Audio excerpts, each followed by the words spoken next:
So, Pastor Paulo is not around today dahil siya ay speaker ng GC Abu Dhabi. So, nag-speak si Pastor Paulo sa Abu Dhabi. And I would like to announce as well na si Pastor Paulo ay nakabakasyon for, let's say, a month sa pagsasalita dito sa pulpit. But he's still with us, don't worry. Sa ating gathering, nakabakasyon siya. So, for now, ako muna ang inyong pagtsatsagan ba? Ako muna ang inyong maririnig, and next week meron tayong invited speaker sa ating worship service. This is a surprise yun, but next week, huwag kayong mawawala. Kapangalan ni Brother Jonathan ang ating speaker next week. So, before we continue, let's pray and ask the leading of the Holy Spirit in our midst. Lord, thank you sa kabutihan mo po sa bawat isa sa amin. Totoong aming inamit, walang mahirap sa iyo. For nothing is impossible with you. The reason why we're gathered today is because you made this possible, Panginoon. You gave your Son, Jesus Christ, as a ransom for our sins, and the personal relationship that we have in you is because of your great love to us. Thank you, Lord.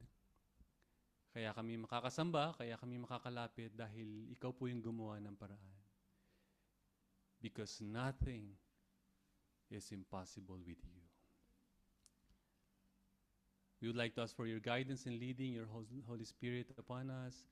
May you dwell in us, and ano man yung salita na maririnig at mahahayag ngayong araw na ito, Panginoon, ay magpaalala sa amin of how good you are in our lives and how you're continually working in us, even in this present time. We thank you, Lord, for the presence of each and every one of us, and we claim the victory.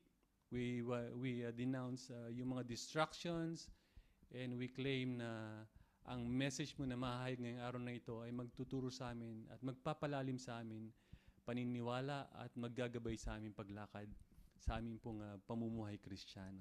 We thank you, Lord. In Jesus' name, amen. Amen and amen. So, I have notes here. Wala akong PowerPoint, so bear with me. Bear with me. And I hope na hindi kayo makatulog sa pakikinig. Medyo nakakantok pa naman yung ganitong oras, Pwede bang medyo sikuhin mo yung katabi mo, Baka natutulog na yan. So, the topic that was assigned to me ay the healing of the paralyzed man. Tingnan mo nga yung katabi mo, yan ba ay paralyzed or paralisado? Hindi naman, Hindi. Alive, alert, enthusiastic, and in fact, kaya nga kayo naka-join sa Zoom, kaya tayo naririto dahil meron tayong lakas at meron tayong energy na magpuri, mag-alay ng pagsamba sa ating Panginoon. So, I hope you have your Bibles with you. So, kung sining walang Bibles, mauubos na yata yung Bible natin dito sa bahay na pinamimigay. But if you don't have your Bibles, so may Bible tayo dito, pwedeng pakipasa. Yan. That is for rent. Bibles for rent. I'm just kidding. So, yung ating passage na pag-aaralan ay matatagpuan sa Matthew, yung account ng healing of the paralyzed man, ay makikita sa Matthew chapter 9, verses 1 to 8, Mark chapter 2, verses 1 to 12, and Luke chapter 5, verses 17 to 26. But magfo-focus tayo dito sa story ni Mark, okay? So, let me read to you in Tagalog dahil tayo ay nasa buwan pa ng wika. Tama, August ay buwan ng wika. Mark chapter 2, verses 1 to 12.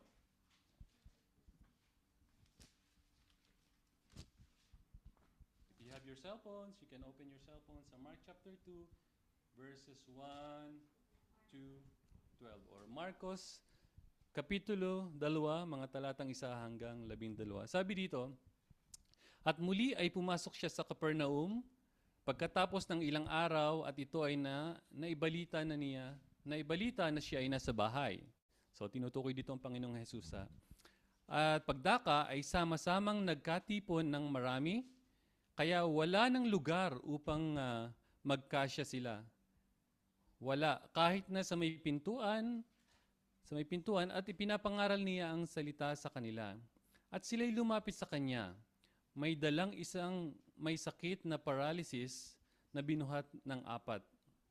At nang hindi sila makapunta ng malapit sa kanya dahil sa karamihan, ay binakbak nilang bubungan kung saan siya naroroon. At nang masira nila ito, ay ibinaba nila ang higaan na kung saan nakahiga ang may sakit na paralysis. So I hope habang binabasa ko ito, ini-imagine natin yung story, okay? Na makita ni Jesus ang kanilang pananampalataya, ay sinabi niya sa may sakit, "Lalaking anak, ang mga kasalanan mo ay pinatawad na." Datapwat, may ilan sa mga eskriba ang nakaupo roon at nagkatuwiranan sa kanilang puso. Bakit ba gayon magsalita ang kalapastanganan ng taong ito? Sino ba ang maaari magpatawad ng mga kasalanan kundi ang Diyos lamang?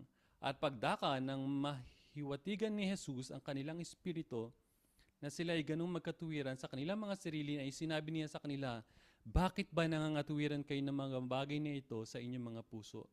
Alin ba dito ang mas madaling sabihin sa may sakit na paralysis? Ang kasalanan mo ay pinatawad na, o sabihin tumindig ka o buhatin ang iyong higaan at lumakad?" Datapwat upang malaman nawa ninyo na ang Anak ng Tao ang may kapangyarihan sa lupa na magpatawad ng mga kasalanan. Sinabi ko sa inyo,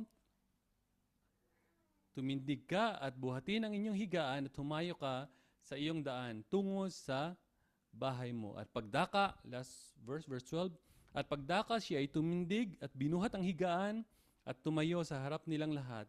Kaya silang lahat ay namangha at niluwalhati ang Diyos na nagsasabing, "Hindi pa namin kailanman nakita ito sa ganitong kaparaanan." Pagpalain ng Panginoon ang pagkabasa ng kanyang salita. Sino dito ang nakakita na ng paralisado o paralysis? Si Mami. Yan. Dahil siya ay nagtatrabaho sa hospital at maraming pasyente sa hospital, sa Rashid Hospital, ay paralysis or paralisado. So, the term paralysis or sick of the palsy in the Bible describes individuals who are physically unable to move their limbs and often requiring others to carry them. Kaya dito sa story natin binasa, merong ilang nagbuhat sa kanya? 4 na nagbuhat sa kanya para dalhin sa Panginoon. So his paralysis, wala siyang lakas at wala siyang kakayanan na dalhin ng kanyang sarili. Tinanong ko si Mami kagabi, "Mami, what are the causes of paralysis?" Meron mang gustong magsagot dito. Idea, what are the causes of paralysis? Number 1, sinabi niya, stroke daw. Kaya di ba sinasabi, galaw-galaw, baka ma-stroke. Di ba? So stroke is a number 1 cause of paralysis. Number 2, spinal cord injury. Kaya medyo mag-iingat-ingat tayo sa ginagawa natin. Yung simpleng pagyuko, yung simpleng pag-upo ng ganyan, baka delikado yan. Yan. So ingat-ingat. Kahit kami sa pagbabike, medyo risky yung pagbabike. Anytime matumba kami, magkukos yun ng major damage, wag naman sana, na magli-leads to paralysis. Yung multiple sclerosis o yung autoimmune disease. Cerebral palsy. Alam mo yung cerebral palsy? Search nyo na lang yan. Brain injuries. Kapag may problema tayo sa ating brain, so nagkukos yan na hindi na tayo makagalaw. Right? Neurological diseases. Bell's palsy. Yung alam niyo yung mukha nyo ay parang tumatagilid. Hindi mo magalaw yung mukha mo, napaparalyze. Sleep paralysis, meron palang ganito. Alam niyo yung sleep paralysis, yung pagkagising mo, hindi ka agad makapagsalita at hindi ka makagalaw. Meron palang ganun. And spinal cord tumors and etc. So, yan ang mga cause ng paralysis. But here, in the passage that we have read, walang sinabi ng cause ng paralysis dito sa may sakit na ito. But, in the Bible, especially in the first century, the Jewish people or the Jewish world believed that physical afflictions were often seen as a punishment for sin or a result of curses. So, tinitingnan nila noon, kapag ikaw ay may sakit, like paralisado ka, bulag ka, bingi ka, pipi ka, then bunga ng kasalanan or kaparusahan niya ng iyong kasalanan, which I strongly disagree. Why? kung yun ang kalooban ng Diyos, kung yun ay parusa sa kasalanan, bakit pagagalingin sila ng Panginoong Jesus? Di ba? Bakit pagagalingin ni Jesus ang paralysis kung yun ay parusahan sa kasalanan? No, di ba? Because uh, it doesn't make sense. Kung yun ay pinanganak ka ng ganyan, pinarusahan ng mga magulang mo, ganyan ka na. No, hindi. At makikita natin dito, bakit siya pinagaling ng Panginoong Jesus? So, when Jesus heals the paralyzed, actually, hindi lang paralyzed, isa lang ito sa mga pinagaling ng Panginoong Jesus. Tandaan niyo yung story ng pinagaling ng Panginoong Jesus ang bulag, binuhay ng Panginoong Jesus ang patay, ano pa, yung mga demon possessed, pinalayas ng Panginoon ng mga demonyo. Yan ay mga accounts na kung saan ipinapakita ng Panginoong Jesus, hindi lang dito sa Book of Mark, that He is truly powerful, walang mahirap sa Kanya, and He is truly the Son of God. Amen? Do we believe that Jesus is the Son of God? Yeah. In fact, the Book of Mark, the main theme of the Book of Mark is to proclaim that Jesus is the Son of God. Siya ang nag-iisang anak ng Diyos at walang imposible sa Kanya. Sabihin mo nga sa katabi mo, walang imposible sa Diyos. Yan. And wag lang natin sabihin sa bibig, let's declare it na talagang pinananampalataya natin at pinaniniwalaan natin. Upon reading and meditating the passage that we have read, it's lead me to share to you 3 important things or lessons na ating matututunan dito. That, Jesus wants to bring us something. Okay? Merong gustong ibigay ang Diyos sa atin.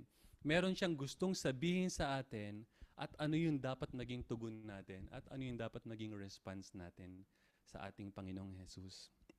Number 1, I hope this is just a short message. Number 1, the message. Okay, yung mensahe. Dito sa story nito, hindi ito isang aksidente. Di ba? Hindi ito isang aksidente. Merong message ang Panginoon. Sabi dito, pagkalipas ng ilang araw, take note chapter 2 pa lang ito ng Mark. Okay? So, ang background nito, nasa chapter 1. So, sabi dito sa verse 1, if you have your Bibles, pagkalipas ng ilang araw, bumalik si Jesus sa Capernaum. Ibig sabihin, nung bumalik si Jesus sa Capernaum, sa chapter 1, doon siya galing. Doon yung kanyang lugar. Doon yung kanyang bahay. Okay? So, umalis siya, inikot niya yung Galilee. In some areas of the Galilee, sabi sa chapter 1, at nagpagaling siya na may sakit. Nagpalayas ng mga demonyo, at nag-miracle nagpakain ng marami. So, nangaral ang Panginoong Jesus. Sabi dito, nagkatipon doon ang napakaraming tao. Nung bumalik si Jesus, nalaman ng mga tao na si Jesus ay pababalik ng Capernaum, kaya't halos wala nang mapwestuhan kahit sa labas ng pintuan. Can you imagine the scenario? Imagine nyo na pumasok kayo dito sa bahay. I mean, punong-puno ng tao dito sa bahay. Wala kayong maupuan. Dahil nabalitaan nyo ako, speaker. Wala, punong-puno talaga ng mga tao rito. Wala nang mapwestuhan. So, ganun ako kasikat. Kidding aside, ganun ka-viral, ganun ka-famous ang Panginoong Jesus dahil maraming mga tao ang curious siyang makita, marinig, at curious na magpagaling sa gagawin ng Panginoon. At sabi dun sa last phrase, habang nangangaral si Jesus. Nangangaral si Jesus during this time. At ano yung pinangangaral ni Jesus? Let's go back to chapter 1, verse 32. Sabi rito, pagsapit ng gabi, chapter 1, verse 32, pagsapit ng gabi, pagkalubog ng araw, dinala kay Jesus ang lahat ng may sakit at ang mga sinasapian ng demonyo. Halos lahat ng mga taga roon ay nagkatipon sa harap ng bahay. Pinagaling ni Jesus ang maraming may sakit, anuman ang kanilang karamdaman, pinalayas din nila ang mga demonyo at hindi niya hinayaang magsalita pa mga ito sapagkat alam niya kung sino siya. So,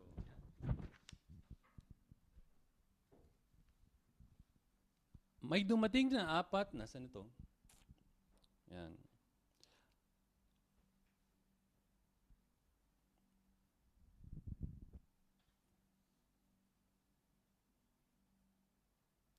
Yeah, sorry, para medyo nabago yata yung outline ko rito sa pinrint ni Kuya.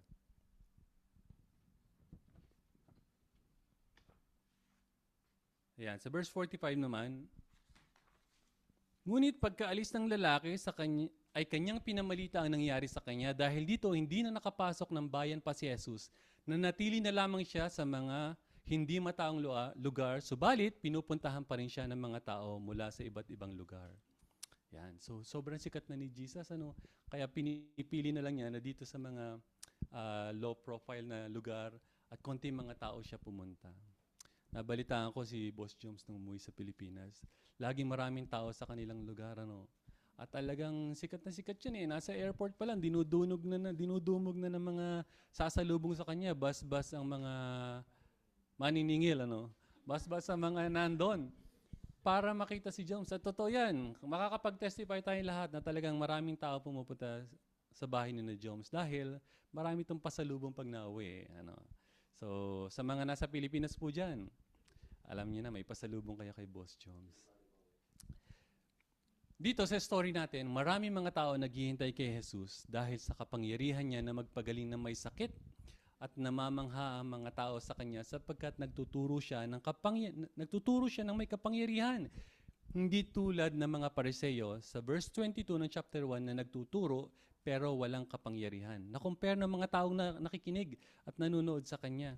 Na bakit si Jesus pag nag-share ng good news ng mabuting balita may power.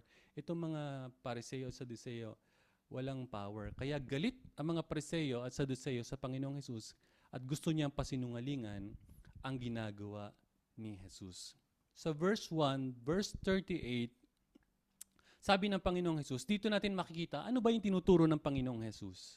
Ngunit sinabi niya sa kanila, kailangan pumunta rin tayo sa mga karatig bayan upang makapangaral ako doon. Ito ang dahilan ng pagparito ko. Sabi ng Panginoong Hesus, kailangan pumunta tayo sa kabilang bayan upang may pangaral, makapangaral ako doon. Ito ang dahilan ng pagparito ko. Sa verse 1 or sa chapter 1 ng verse 14, this is the message that Jesus is trying to tell to the people. This is just a plain message at madaling tandaan. Nang 1 verse 14, nang ibinilanggo si Juan, nagpunta si Jesus sa Galilea at pinangaral doon ang magandang balita mula sa Diyos. Verse 15, sinabi niya, dumating ang takdang panahon, malapit nang maghari ang Diyos. Kaya, magsisi na kayo at talikuran ang inyong mga kasalanan. Anong una sinabi ng Panginoong Hesus? What's the message? Una, bago yon, malapit na maghari ang Diyos. Hello? Alam ba natin yan? Or malapit na ang pagbabalik ng ating Diyos? Right now, naghahari na ang Diyos sa ating mga puso. But yung pagbabalik ng Panginoong ng Diyos Ama, malapit na.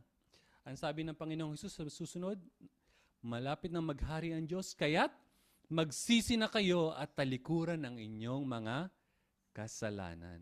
Nagawa na ba natin magsisi at talikuran ng ating mga kasalanan?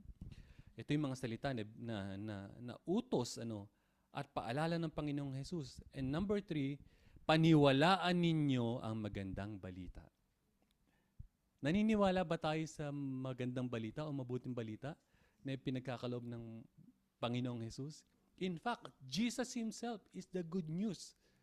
At nakakalungkot lang dahil itong mga face-to-face, kausap ng Panginoong Hesus, mga tao, hindi siya pinaniniwalaan.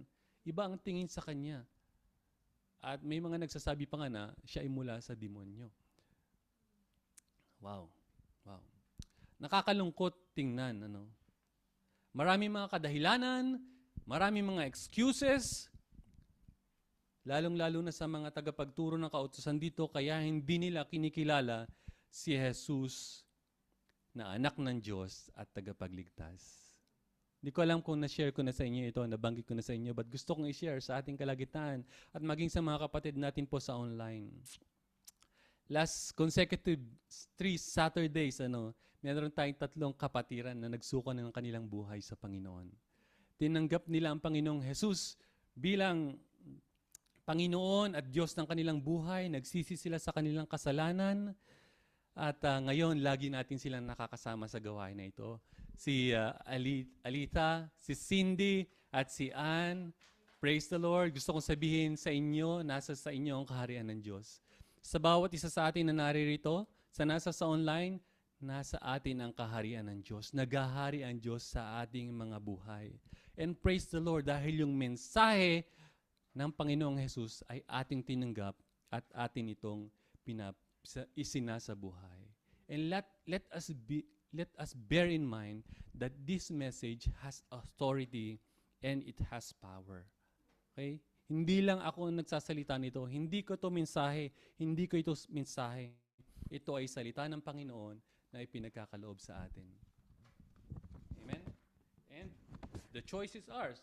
Tatanggapin ba natin or hindi natin tatanggapin? And praise the Lord dahil tinanggap ninyo ito at tinanggap ito ng bawat isa sa atin. So, number 1 point is the message. And that message has power and authority because of Jesus. Number 2, ano ang binibigay ng Panginoong Hesus sa atin dito sa story na ito? Jesus is giving us the invitation. Okay? Invitation. Sabihin nyo nga, invitation! Yeah. Invitation to approach the healer. Okay? So verse 3 to 4, open your Bible, ng chapter 2, may dumating na 4 na taong may dalang isang paralitiko. Hindi nila mailapit ang paralitiko kay Jesus dahil sa dami ng tao. Kaya't binakbak nila ang bubong sa tapat niya at binaba ang paralitikong nakaratay sa higaan. Ibang-iba yung bahay noon, syempre, sa ating kinalalagayan ngayon. Tingin nyo ba kayang bakbakin ito? Itong ceiling natin, kung merong, let's say, paralitiko na dadalhin dito at ako'y nagpapagaling, parang mahirap, ano? Pero may isang solusyon eh. Dito ihulog eh. Sa terrace, ano? Tatali. Tapos itutulak na gano'n. Bagsak sa terrace. So, what's the point? Jesus is giving an invitation to approach to Him. Usually, tayo mga Pilipino, mahilig tayo maghanda at mag-imbita, right? Right? Last week na lang, si Jimbo naghanda, pero hindi kami inimbita. Pero pumunta pa rin kami, kahit hindi kami inimbita, Nakakatawa. Wala na siyang lusot, nandun na kasi kami. And today, si Cindy, birthday niya.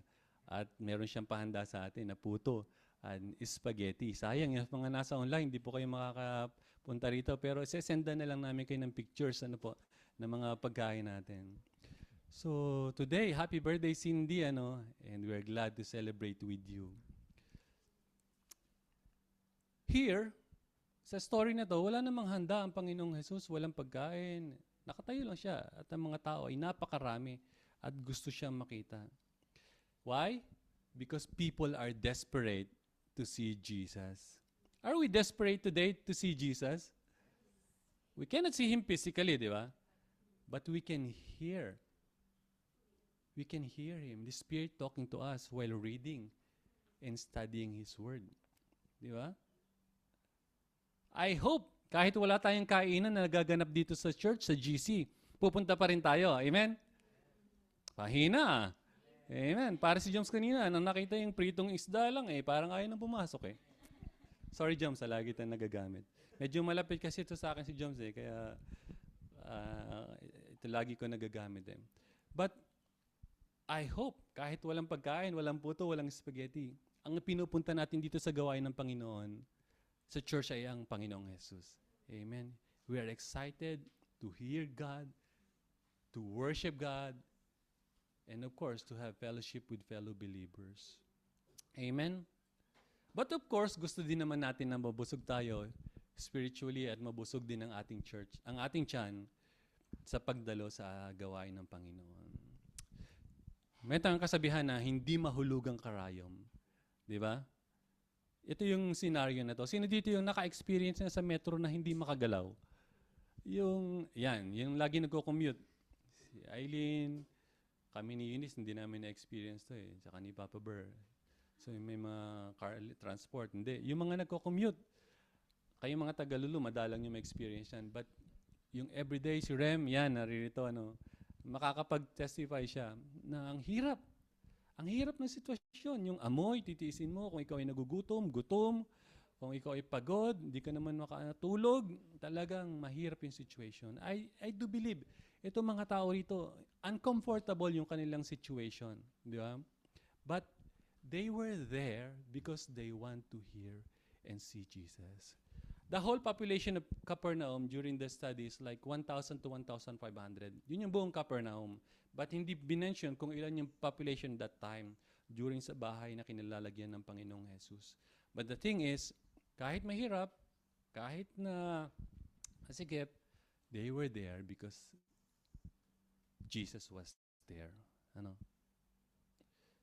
Tinatanong ko nga sa aking pag-aaral nito salita ng Panginoon, kaninong idea kaya yung pagpunta doon nung 5? Natanong niyo ba yun sa sarili niyo? Habang binabasa niyo yung kwento, kanino kayang idea? Nung kaya sa 4 o doon kaya sa paralisado? Sa tingin niyo? Pwedeng dami maglaro sa isip na kwento yan, no? Pwedeng itong paralisado, may pera siya, binayaran niya itong 4. Bayaran ko kayo, dalhin niyo lang ako doon. Pero wala sinabi sa Bible, ha? Pwede naman itong 4 na nagsabing, tulungan natin itong isang kaibigan natin kasi kawawa naman. Paralisado na siya. Talagang desperate sila na tulungan ng kanyang kaibigan. Sa tingin nyo? So, bahala na kayo mag-isip, ha? Huwag yun na akong dagdagan pa ng isipin dito. But, question sa akin yun. Sino kaya? Kanino kayang idea? Hindi minention ng Bible, but the thing na nakita ko dito ay yung malasakit ng 4. Okay? For sure, meron silang malasakit. Dahil nung nakita ng Panginoong Jesus, itong mga nagdala sa kanya, sinabi niya, dito sa talatang binasa natin, nakita ng Panginoong Jesus ang kanilang pananampalataya. So, may faith itong 4 na to. May faith. Na-relate ko tuloy nung years ago. Meron tayong kapatiran na inatake yung sa puso. Na-stroke ba yan, Mami, si Kuya Willie? Tatay ni na Dayan, Auntie D. Na-stroke sa bahay, dito sa Alnada, Dubai side. Tinawagan ako, Joel, I need help. Si Kuya Willie, malaking tao siya. 100 plus kilos, Siguro gagamitin ko ulit si Joms. Hindi na layo sa kanya. Joms, siguro na naman, sorry, Hindi na lalayo ka, Joms. 100 kilos. Mag-bike ka na, Pagdating namin doon, 3 lang kami magbubuhat. Can you imagine? Nung try ko magbuhat, halos mabali yung likod ko. So, 2 sa kamay, 1 sa paa, at ako yung nasa paa. Yung magkapatid yung nagbubuhat sa 2 kamay. Imagine nyo, pinasok namin ng lift, then baba ng lift, at pinasok namin doon sa kotse namin dati, at dinala ko sa Rashid Hospital. Sobrang hirap, di ba? Ang bigat. At hindi naman ako makapag-complain dahil medyo na rin, natataranta na rin, at saka gusto talaga natin makatulong that time.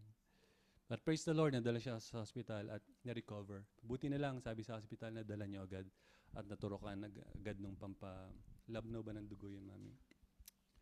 And na-imagine ko tong 4 na to. Ang hirap na ginawa nila para sa kanilang kaibigan. Akit ng bubong, 4, ha? At pagdating doon sa bubong, walang butas. Ang ginawa nila, binakbak nila yung bubong para lang mailagay yung kanilang kaibigan doon sa mat o kumot o banig. Kaya masasabi ko, nakahanga-hanga ang ginawa ng nagbuhat sa paralitiko. Sa verse 4 sabi, hindi nila mailapit ang paralitiko kay Jesus sa dami ng tao, kaya't binakbak nila ang bubong sa tapat at binaba ang paralitiko nakaratay sa higaan. Hindi nila iniisip ang sasabihin ng may-ari ng bahay. Tingin niyo ba, iniisipan nila yon? Na baka mapagalitan tayo ng may-ari ng bahay pag sinira natin yan. Wala nang ganun. Hindi nila iniisip yung damage na maaari nilang pagbayaran. Pwedeng sabihin na magbabayad pa kami ng damage kami na ngayon tumulong. Di ba? At hindi nila na inisip yung kaguluhan na pwedeng idulot noon. Imagine mo, ang daming tao, si Jesus nandun, tapos nagbubutas ka ng bubong dyan. Ha? Di ba? Ayun na nga lang nagsiservice tayo dito, tapos may nag-ingay dito na nagdi-drill. Medyo, medyo annoying or nakaka-distract na, di ba? Sa online, kapag hindi maayos yung boses, medyo distractive. Here, marinig mo yung ingay, nagbabaklas ng bubong, maaaring naglalaglagan yung mga ilang piraso at natatamaan yung mga tao doon. But nakita ba natin na nag-complain si Jesus? Hindi, di ba? In fact, hinangaan pa nga ng Panginoong Jesus ang kanilang ginawa at yung kanilang pananampalataya. Okay? Amen? Ang iniisip lang nila ay mailapit ang kanilang kaibigan sa Panginoong Jesus. Hindi sinasabi ng Bible na mag-gate crush tayo, okay? Sino dito yung nakapag-gate crush na? Alam yung gate crush? Yung may handaan, pumunta ka, hindi ka naman invitado. Yan. Hindi sinasabi ng Bible na mag-gate crush tayo. Or sirain natin ang bubong ng kapitbahay natin para makapasok tayo sa kapitbahay natin. Hindi yan ang sinasabi ng Bible. Ang sinasabi ng Bible na marahil nangungusap siya sa bawat isa sa atin, baka may nilalagay ang Panginoon sa ating puso, sa ating buhay ngayon, na kailangan natin buhatin sa panalangin. Amen? Or literally, kailangan akayin natin sa paanan ng Panginoong Jesus. Dalhin sa church. Hello? Meron bang nilalagay ang Panginoon sa atin? And that's the reason why global connection exists. To glorify God, first and foremost, and to bring people to Him, to make disciples. And we're glad. Dahil, sabi ko nga, next time, lahat naka-uniform na tayo ng ganito, di ba? Nakakatuwang tingnan na ginagamit tayo ng Panginoon sa bawat isa sa atin. Hindi lang sa kanila, sa bawat isa sa atin, sa nasa online. Di ba? Nagbubuhatan tayo sa isa't isa sa pananalangin. And how much more, ito yung mga paralyzed people, or let's say, pwede natin sabihin non-believers, unbelievers, nabubuhatin natin sa panalangin at dadalhin natin sa paanan ng Panginoong Jesus upang makakilala sa Kanya at gumaling sa kanilang mga karamdaman. Sino ang nilalagay ng Panginoon sa iyong puso? Sige nga. Kanina, yung tatlo may binabanggit sila. Ako na-bless, na-encourage. Sabi niya, may isang bago Kuya Joel. Next week ba? Next week, declare natin yan, isasama natin sila sa gawain ng Panginoon. Kayong tatlo, bibigyan ko kayo ng kumot, okay? Pag hindi siya sumama, buhatin nyo, okay? Hilahin nyo at dalhin nyo siya rito, okay? Joms, walang kumot. Buhatin natin sila sa panalangin, unang-una. Pagtulungan natin. Partners, we need each other, di ba? Pinag-aralan natin last anniversary, ano? 2 is better than 1. We need each other. Kung 3 lang, mahirap eh. Kung 2, so 4, nakaya nila. Again, sino ang nilalagay ng Panginoong Jesus o ng Diyos sa iyong puso? Ano ang kaya mong i-sacrifice para madala mo siya sa Panginoon? Question, ano ang kaya mong i-sacrifice para madala mo siya sa Panginoon? Here,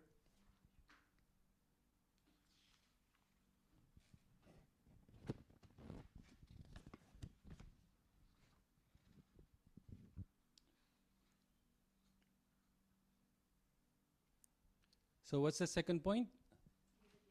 Invitation to approach the healer. Laging bukas ang kamay ng Diyos na lumapit sa Kanya. May karamdaman ka ba ngayon? Approach Him. Approach God. And His hands are always wide open para sa mga lalapit sa Kanya. Number 1, there's a message of power, hope, and authority. There's an invitation to come to healer. And number 3, there's a promise of restoration. Okay? Nang makita ni Jesus, sa verse 5, nang makita ni Jesus kung gaano kalaki ang kanilang pananampalataya, sinabi niya sa paralitiko, "Anak, pinatawad na ang kasalanan mo." Mga salita na ang sarap pakinggan, ano? Anak, pinatawad na ang kasalanan mo. Sino na dito nakagawa ng napakalaking kasalanan? Si Joms na naman ang gagamitin ko, ano? Bagamat hindi ko alam. But lahat tayo guilty. Lahat tayo nakagawa ng pagkakasala. Ano yung mararamdaman mo kapag sinabihan kang, anak, pinatatawad na or pinatawad na ang mga kasalanan mo? What a relief, di ba? What a relief. Para kang binuhusan ng tubig. But, bakit kaya ito ang naging sagot ng Panginoong Jesus? Pwede naman, you're healed. Dahil paralyzed yun. You're healed. Bakit sabi ng Panginoong Jesus, anak, pwede namang, anak, pinatatawad ng kasalanan mo. Or simply, pwede sabihin ng Panginoon, you are healed or magaling ka na. You know the reason?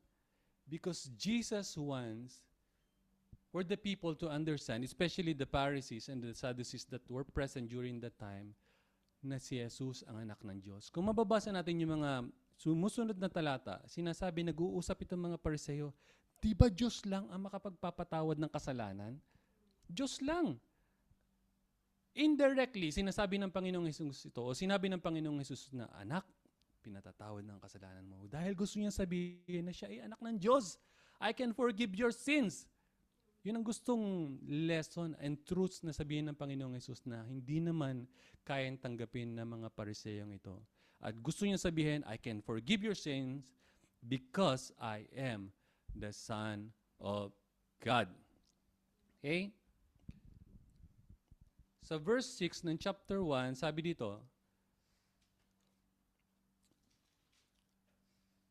sa verse 10, ngunit upang malaman ninyo na ang anak ng tao ay makapangyarihan dito sa lupa na magpapatawad ng mga kasalanan. Chapter 2, verse 10 yan na, sinabi niya sa paralitiko, tumayo ka, buhatin mo ang iyong higaan at umuwi ka.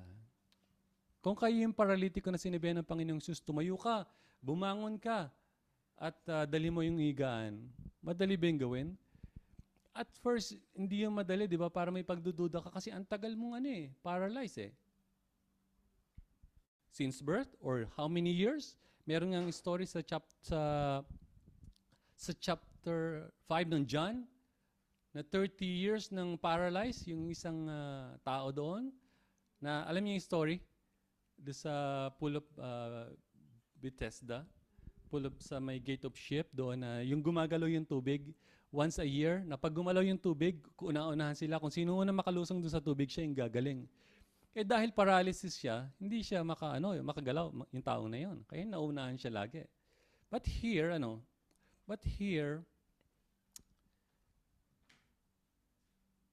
yung response, it seems impossible, but because of trust and faith in Jesus, because of the invitation, ginawa niya. At naranasan niya yung kagalingan na nagmumula sa Panginoong Jesus. Amen?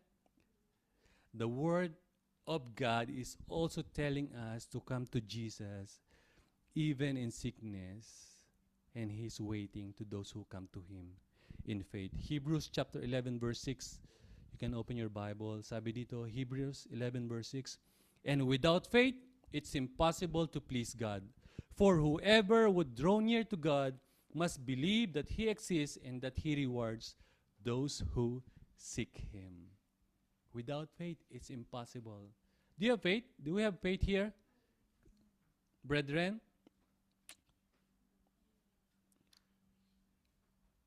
Yes, if we have faith, we will be healed. Dahil kanino? Sabi ko, no. Dahil sinabi ng Panginoong Jesus.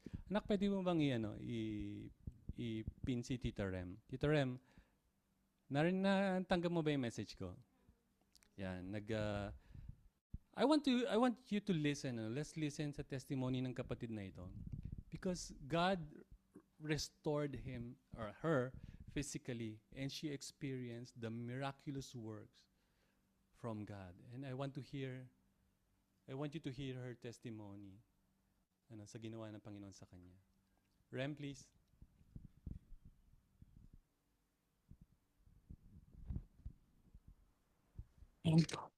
Good afternoon po ulit sa ating lahat.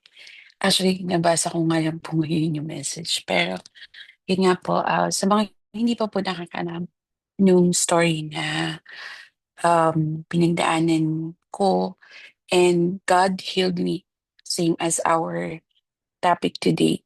Naramdaman ko po yung kapangyarihan ng Panginoon sa pagpapagaling niya sa akin. So, last year po, 2024, I was diagnosed na meron po akong rheumatic heart disease.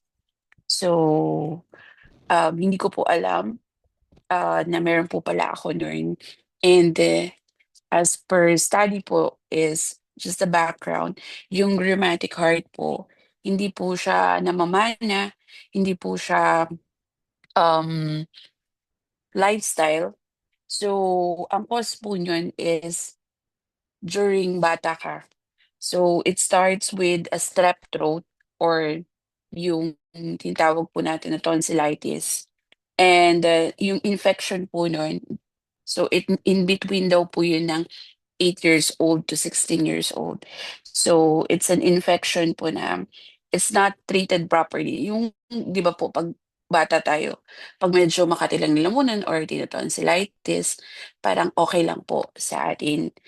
Parang inom lang ng tubig, ganyan. So, hindi lahat. Parang natitreated siya properly. Pero po kasi, yung immune system nun, na nagkakaroon po ng mistakenly attack dun sa ating body own tissue. And then, including po yung heart valves. So, what happened po is, dun sa heart valves po, especially po yung tinatawag na mitral valve, nagiging narrow po siya. Kung normal po ng narrow po ng ating heart is ganito, yung sa akin po ay maliit. From 2.6 sa akin po ay 1.6 lang. So yung flow po ng blood hindi po properly. Plus I have the atrial fibrillation wherein nandun po yun din po yung na-diagnose sa akin na meron po akong irregular rhythm. Kung ang heart po natin ay nagpa-pump normally lang ng 60 to 80, yung heart ko po ay nagpa-pump ng doble or triple. Yung para ka pong umakyat ng hagdan or umakyat po ng bundok, tumakbo. So, bigla-bigla po siya. Irregular po yung rhythm niya. So, na-diagnose po ako last 2024 and na-ICU po ako dito sa Dubai, um, for 3 to 4 days po nasa ICU po ako.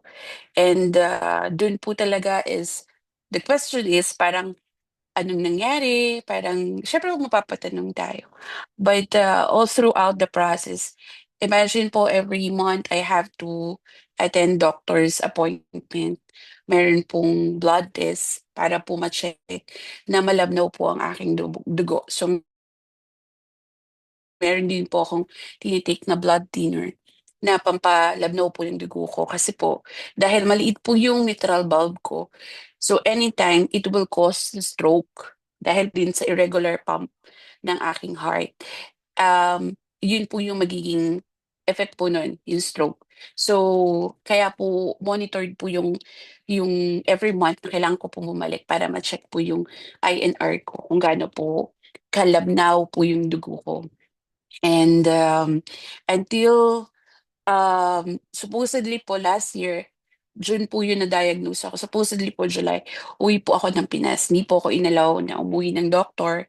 So I have to change po yung plans and, check muna po na stable na po yung INR ko. And then, nagpa-second opinion po ako dahil parang baka po kasi, ah, iniisip ko that time baka hindi po naman din yun yung, result. So parang siyempre nasa denial stage ka, kasi po yung rheumatic heart is hindi parang, kailangan ko pong continuous ng ano po, ng blood thinner para po, ah, hindi po talaga siya mag-cause ng any stroke. So, September po, umuwi po akong Pinas. Nagpa-second opinion po ako sa Asian Hospital and it's the same ano po, diagnose from the doctor. Pinaulit ko ulit po yung test and it's the same. So, from September, October, November, December, basta po every month po bumabalik po ako sa doctor and, may ano po yun, series of tests to check din po yung iba pong magiging cause ng complication. Until last April at saka po hindi po ako makabiyahe din. And then until last April po, nagbiyahe po ako and, I think siguro pagod tsaka po, ah, pagbalik ko po muntikan po talaga akong hindi makabalik pa ng UAE kasi hindi po okey yung heartbeat ko plus, um, parang less po yung oxygen ko. Normally po ang oxygen po natin is 100, nag-down po ako to 71. So they are not allowing us na parang makalipad. Pero po talagang pinush ko po na makabalik ng UAE that time. Then April po na-hospitalize po ulit ako for 3 days. And that time po, actually, I heard the doctor, ibang doctor po siya. Sabi niya po sa akin, you have 2 months na kailangan mong mag-undergo sa operation. That time po talaga umiyak ako, and Ate Janet po knows that na isa po siya sa tinawagan ko na umiiyak ako na parang sabi nung doktor ko 5 years or 10 years bago magkakaroon ng operation. Bakit 2 months? Parang siyempre po hindi po ako prepared. So I was crying na parang, Lord, bakit? Bakit po? Anong nangyari? May mga gano'ng question, but I'm praying. That's one thing na for sure na nagpe-pray po talaga ako na pero kine-question ko po na bakit 2 months, parang ang layo naman po ng 5 years. Tsaka yung 2 months na bigla mo sasabihin na kailangan ko ng operation. Nagsumbong po ako dun sa totoong doktor. Kasi po siya is cardiologist po siya, pero hindi siya yung nagha-handle sa akin. Tapos sabi niya sa akin, if you're not feeling better, kasi po sabi ko parang hindi ako makapag-flat ng higa, yung hindi po ako makahinga. So sabi niya sa akin, sige ka, it means tama yung sinasabi ng isang doktor na you have to undergo for the operation. So sabi ko, hindi, okay lang ako. So nung nakalabas po ako after 3 days, nakabalik po ulit ako, na-ICU po ako ulit after 10 days. Sobra pong, hindi naman po traumatic, pero lahat po ata ng first time sobra pong na-experience ko sa hospital. And, andun po talaga yung injections, first time ko pong makateter, first time po lahat, halos po lahat first time. And, dumating po sa point yung pangatlong, time na parang sa time po na na-ICU ako. Ang sabi po ng doctor, hindi po tumatalab yung medicine kasi po, yung gamot na in-IV po sa akin through IV po ay yun po yung magpapakalma ng puso ko. Hindi pa rin po siya kumakalma actually, parang 24 hours lang po yun. So hindi po puwedeng ulitin yung gamot na yun kasi sabi niya magko-convulsion ka if we will put again that medicine. So ang ginawa po nila, I was undergo for TEE, yung, um, may ipapasok po sila sa loob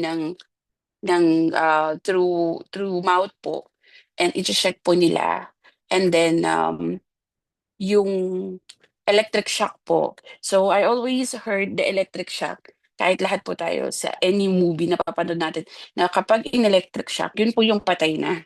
Tapos 'di ba po parang nire-revive. So yun po yung explanation ng doktor.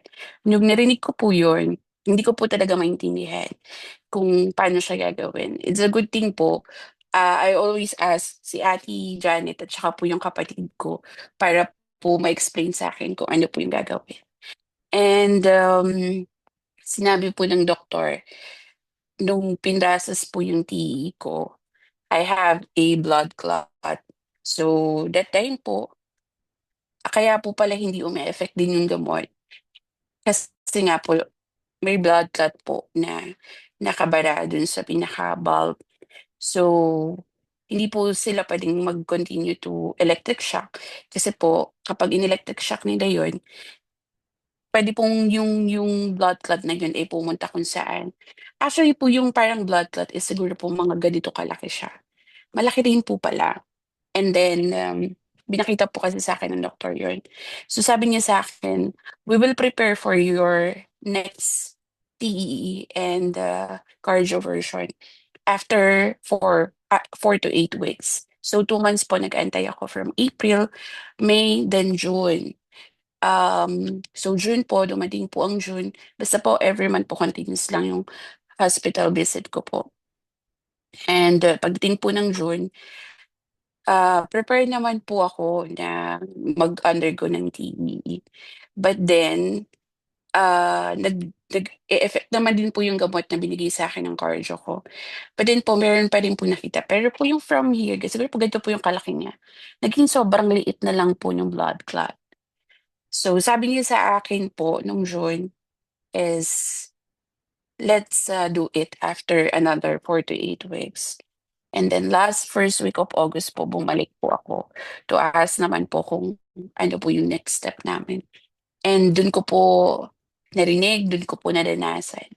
And through all the prayers na binibigay ng bawat isa, and yun po talaga yung pinaka ano po pinaka sandata ng proseso nito is yung prayers and the healing power ng Panginoon is last August 4 po, nung napunta po ako sa doctor, chineck niya po ulit ako and then sabi niya sa akin, "No need for cardioversion. Okey ka na, you don't need the cardiology but you have to continue the medicine. No need for operation, ah, i ano lang, iche-check lang natin, after 2 months." Before po, monthly po ako talaga napunta sa doktor. And this time, so 2 months po, after 2 months ako babalik. Everything was good. Result po ng lipid test, result po ng creatinine ko na if I will go back last April is sobra pong magkaiba. Different po talaga yung result. Sobrang taas po ng mga result. And yun pong marinig ko sa doktor na you don't need any cardioversion. Sobra po akong na nabunutan ng tinig. Kasi po, even people will see me so strong na 'pag nagkukuwento po ako ay sobrang relax lang. Pero po siyempre nandun po yung kaba, nandun po yung takot. Pero yun nga po, salamat sa Panginoon kasi I know everytime po talaga nung pumunta po yung mom ko dito, lagi niyang sinasabi sa'kin, "Tandaan mo, um, di tapos na ng Panginoon. He already finished everything. He is our healer." Always declare paggising mo pa lang ng maaga na, "You're strong, you're healed." So yun po yung lagi ko din ano po, binabanggit sa sarili ko kapag gising ko po sa umaga. And then I know na until now po andun pa rin po talaga yung miracle ng Panginoon. Kaya isa po ako na testimony na ang Panginoon po ano, nagpapagaling at he never ano po, leave me all throughout the process. Kaya po sa Diyos po yung papuri. Thank you, Rem. And she forgot to mention na masaya siya dahil makakapag-travel na siya ulit. Yun ay isa sa masayang balita dahil she's a traveler. Malimit siya nagbabiyahe sa iba't ibang bansa. Is there anything too hard for the Lord? Nagawa ng Panginoon kay Rem. Kaya din niyang gawin sa bawat isa sa atin. All of us, we have different testimonies. Pag tinanong mo si Papa Bear, yung miracle nilang mag-asawa na after several years, more than a decade bago sila biyayaan ng Panginoon ng anak. Di ba? Ganyan din sa bawat isa sa atin. Hindi ko alam ang buong story na inyong mga buhay. But Jesus wants to restore us. Jesus wants to restore us. And He has a wonderful plan for all of us. Amen.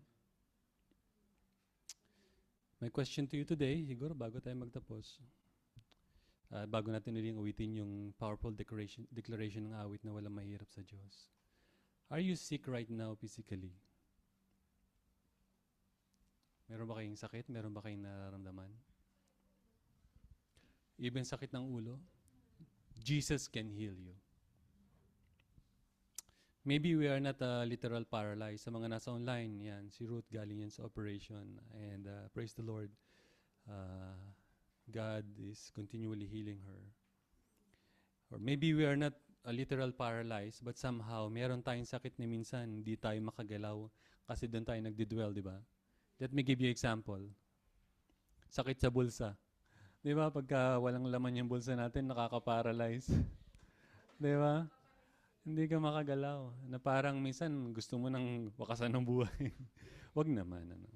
Sakit sa bulsa. Problema sa love life. Meron ba? Family relationship. Na pag meron tayong problema sa pamilya, parang sobrang sakit, ano? Hindi na minsan tayo makagalaw. Pati yung physical, affected tayo. Work problem. Meron tayong problema sa trabaho. Katrabaho. Utang. Sino dito maraming utang? May nag-present. Or pagkakautang. It could be mga bisyo or addiction. Let me tell you, mga kapatid, Jesus is very much willing to restore us. Jesus is very much willing to heal us. Are we spiritually sick? Meron tinatawag na spiritual paralyzation. Baka hindi tayo aware na spiritually napaparalyze tayo. Let me give you an example. Number 1, losing intimacy and having weakened relationship with God. Kumustahin niyo ang inyong sarili? How's your personal relationship with God? Mainit pa ba yung ating pagmamahal sa Panginoon? Or is it like losing or weakening? Number 2, increased vulnerability to temptation. Hindi na tayo sensitive sa mga tukso. Lagi na lang tayo nag-give in. Lagi na lang natin hindi pinagtatagumpayan. Parang lagi tayong pumapasok sa temptation. Number 3, stagnant growth. Stagnant. Kung ito tayo noon, hanggang ngayon, dito pa rin tayo sa paglakad sa Panginoon. No. Our Christian life must be progressing. Mabagal, yes, minsan, but dapat yan ilumalago. Dumating na ba sa inyo yung time na parang you lose purpose? Hindi mo na alam ano yung purpose ng iyong bakit ka binigyan ng buhay ng Panginoon, bakit kanya na-restore, bakit kanya binigyan ng bagong buhay. You replace the purpose of this world with temporary and material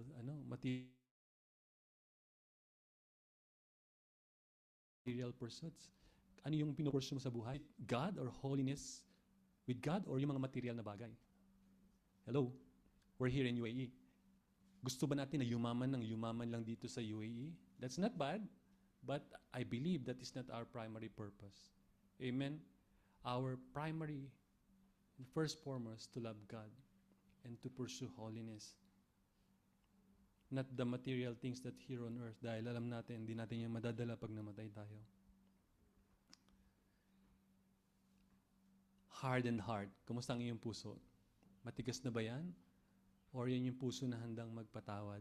Yan yung puso na handang makinig ng katotohanan buhat sa salita ng Panginoon. If you have spiritual paralysis, mga kapatid, Jesus is very much willing to restore you. Katulad ng ginawa niya na pagpapagaling at pag-restore sa paralyzed man, Jesus is very much willing to restore each and every one of us. Physically, emotionally, relationship problem, and all the aspect of our lives, Jesus is very much willing to restore you. So before I close in prayer, let's close our eyes. The key here, mga kapatid, is to surrender. First and foremost, your personal condition, your family, your work, your everything. Alam ng Panginoon, kilala ng Panginoon ang kondisyon ng ating mga puso. Alam niya yung mga kasakitan natin, physically, spiritually. Wala tayong malilihim sa Kanya. All we need to do is to be open to Him because He cares for us. Nakabukas ang Kanyang mga kamay sa mga anak niya nalalapit sa Kanya na mag-a-admit at i-recognize at sasabihin, Jesus, Lord, I need you. I need healing. I'm desperate for your presence. And let's declare and claim that nothing is impossible with God.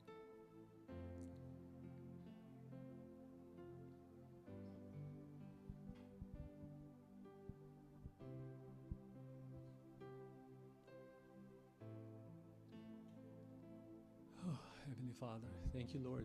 Today's message is a manifestation of how great, how wide is your love for us. thank you because we are not deserving for this kind of love, this kind of grace and mercy. But thank you, Lord, because Jesus is our healer. And nothing is impossible to Him. Kung meron man sa aming kalagitnaan na merong physically sick, in Jesus we claim, we declare healing. Katulad ng ginawa mo kay Rem, kay Ruth, sa bawat isa na narito sa amin. Hindi po ninyo ito kalooban sa aming mga buhay. But you allow it. Pero we declare na kagalingan na nagmumula sa inyo, Panginoon. Because you want us to serve you with a healthy body, with a healthy physical body, so that we'll be able to be more productive in your kingdom. Kung merong physical problem, healing, sickness, nilalapit namin sa inyo, Panginoon. Emotional problem, relationship problem, sa family, sa work, sa church, Lord. We want to offer it to you. We are your church and you loved us so much, Lord. Marahil sa tingin namin impossible na ma-repair itong mga relationship na ito. But nothing is irreparable to you, Lord. Even your Son, Jesus Christ, you give Him to us, Lord. Yung pa kayang ibang mga bagay na mas madali ang hindi mo kayang gawin. Lord, sa work, we pray na hindi to mag-paralyze sa amin para hindi kami makapaglingkod sa inyo. But instead, use this work, this job, so that we can do the ministry, so that we can do the service to you, Lord. Today is a reminder that we need you, we need Jesus in our lives more than anything else. And we would like to claim and accept your healing and deliverance to each and every one of us with power and authority. At ang kaaway ay hindi magtatagumpay at makakakilos sa aming mga buhay because we are now healed by faith in the name of Jesus. Nothing is impossible with you, Lord. We are living victorious because Jesus is in us. Emmanuel, God is with us. Let's sing once again as our declaration na walang mahirap sa ating Diyos.